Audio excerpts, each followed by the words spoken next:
4 gastos escondidos, pensando agora especificamente nos planos de telefonia. Lógico que existem os planos de telefonia móvel e telefonia fixa, que têm as suas diferenças, assim como telefonia VoIP, mas sempre tem alguma coisinha ali que não está, vamos dizer assim, tão evidente, tão claro da gente enxergar.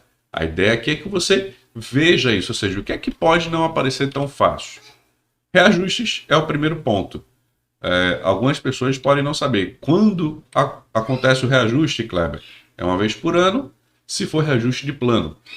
Em algumas questões de ajuste de tarifa, pode acontecer uma vez por ano, ou mais do que isso, ou até menos do que isso.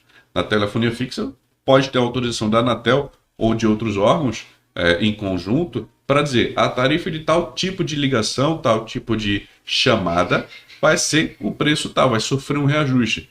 Isso pode acontecer, porque não é um reajuste do contrato em si, é daquela tarifa, por exemplo, de ligação ou de algum serviço. Isso não é tão claro.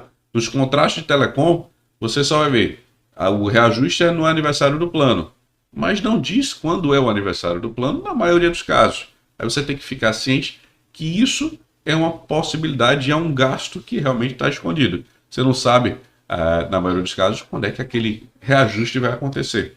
E se tiver o índice de reajuste, ótimo. Se não tiver, você fica mais perdido ainda.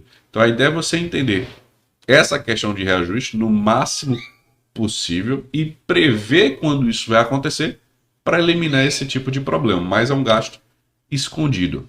A alteração de tarifa basicamente é o reajuste, só que de tarifa, é uma alteração que acontece independente do prazo contratual, na verdade. E aí a gente tem que também ficar ciente. Outro ponto que pouca gente enxerga no contrato ou não percebe é uma multa por troca de plano. Existem contratos que a gente tem uma multa para encerrar, sim, mas também existe uma multa por mudança de plano. E é bom você saber disso porque pode ser vantagem você fazer alguma alteração de plano em vez do cancelamento por completo da linha, ou quais são as opções que existem. Eu posso mudar o plano a qualquer momento? Essa multa é aplicada quando?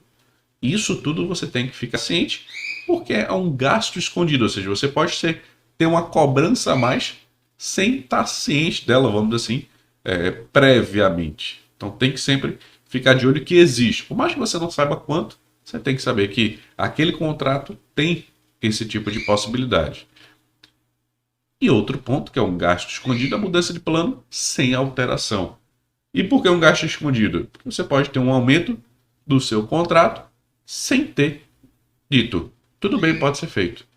Isso acontece, já aconteceu, já vi isso acontecendo até com um cliente, mas era um serviço de telefonia fixa, em que ocorreu isso, na verdade, foi um processo em que a prestadora, no caso, quem fez o contato, enganou o funcionário, fez lá dizendo que seria uma atualização do equipamento, mas não foi, foi uma mudança de plano que fizeram. Então tem que ficar de olho nisso, porque é um gasto escondido. É uma mudança de plano sem autorização, sem... Opa, tudo bem, estou ciente do que eu estou fazendo. E isso vai fazer com que os gastos aumentem. Então, tudo isso você tem que ficar de olho que pode gerar um aumento do que você vai pagar sobre o serviço de telefonia. E esses 4 são especificamente de planos que não estão tão visíveis assim nos contratos, que é sempre bom a gente ficar de olho para não ter um contrato maior do que o necessário.